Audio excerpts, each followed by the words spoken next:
Hello. My name is Juho Pesonen, and today I'm sharing my experiences on tourism marketing.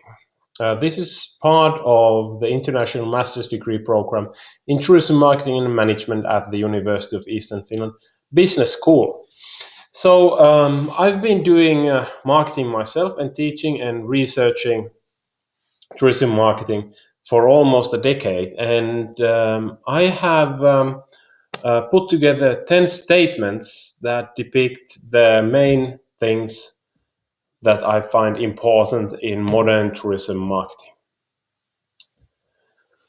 The number one thing is that you need more content.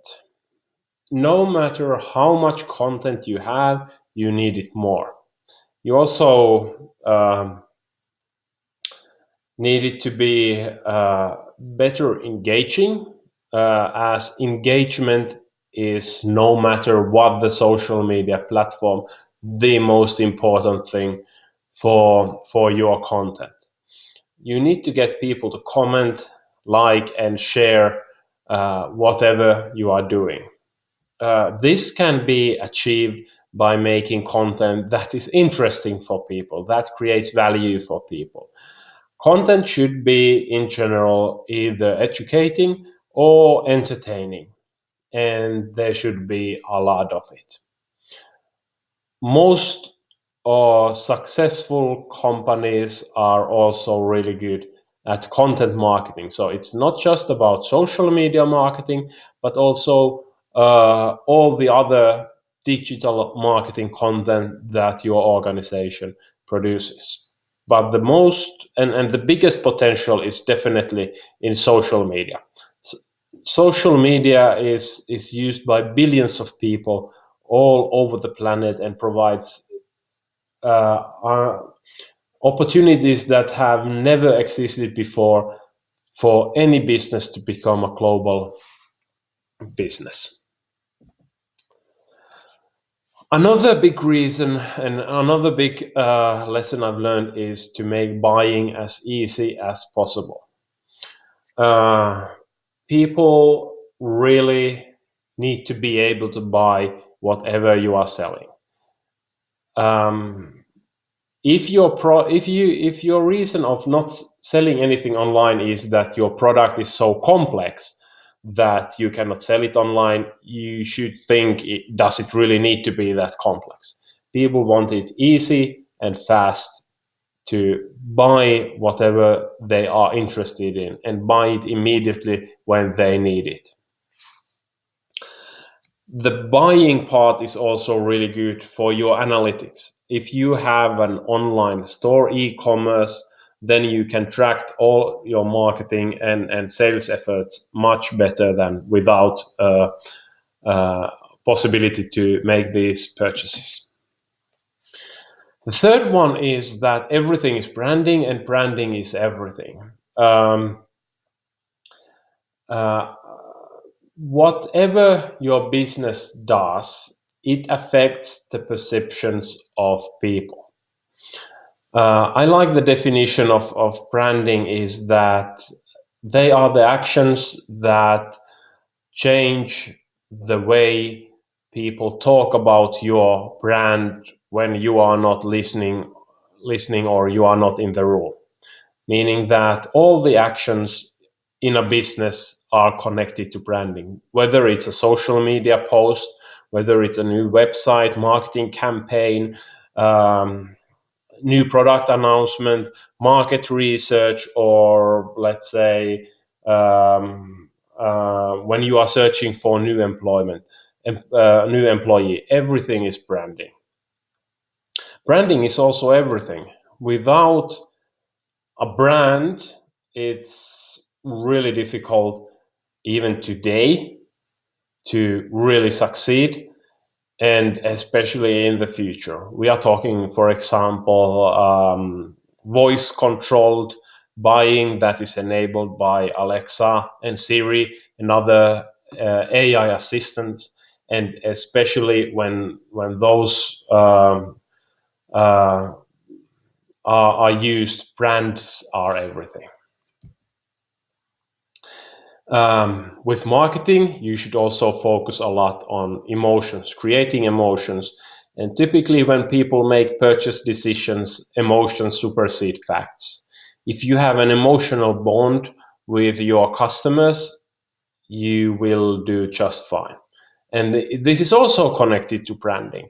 A great brand is one that creates emotions among customers. It is not enough that you just simply state the facts, especially if we are talking about tourism.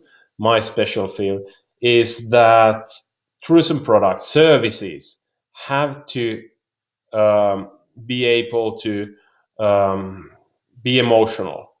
They have to correspond to the emotional needs of tourists. Then, for marketing, trying out, failing, learning, and repeating all this is the normal way of doing things. The only way to improve marketing is to try out different things, see what works, what doesn't work, and then learn from all of that and do better.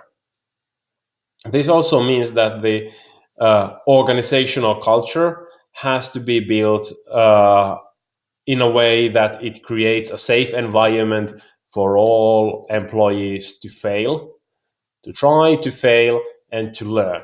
If this is a process that can happen in an organization, that is really good for marketing.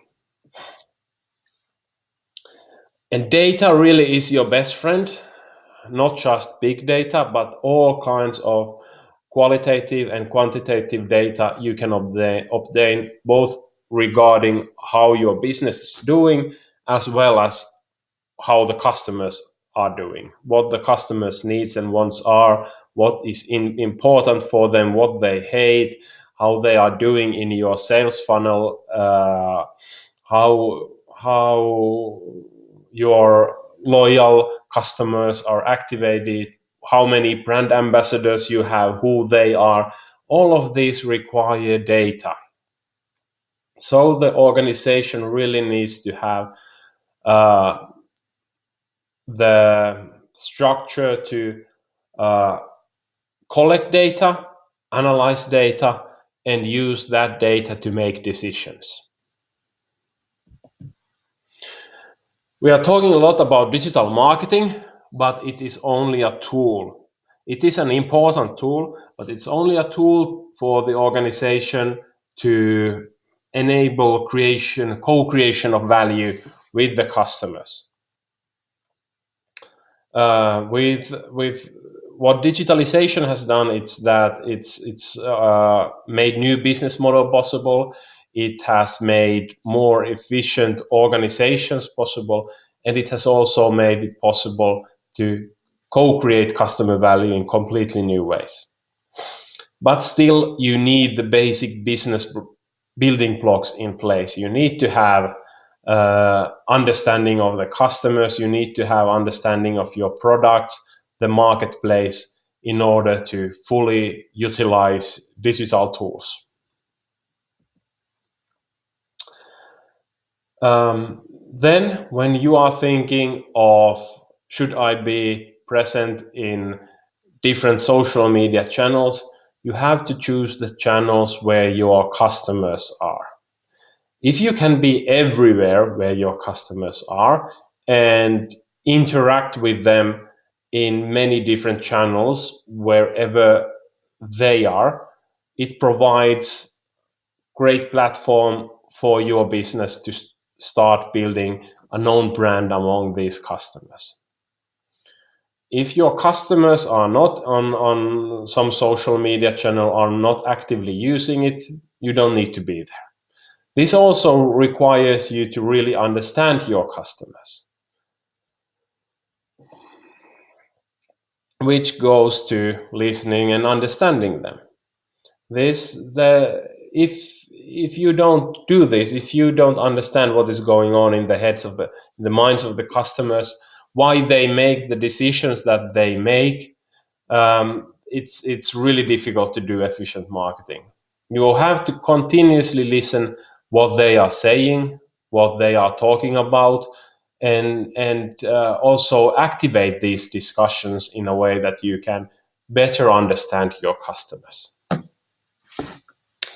And this is one for the tourism field, which is so dependent on collaboration.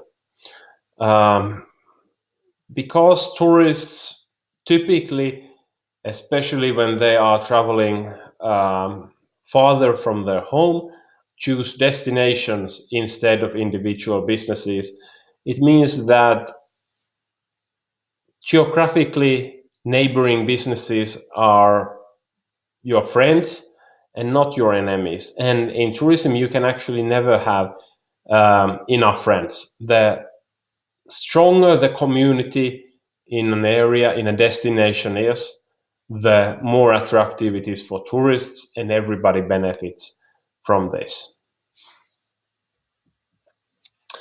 And one final extra thing is something that I think is good for us, is to be friendly, polite, respectful, and helpful in everything we do. So this could be thought as one of the building blocks of a successful brand. But of course, if these don't fit your brand, then you are free to build a different kind of brand. So these don't fit for all brands, but I think it's a direction where we should be heading for, and kindness is something that can not be promoted enough online. Okay, that's it for the 10 lessons that I would like everybody else to understand about digital marketing and marketing, I think, in general, and hope you find these useful.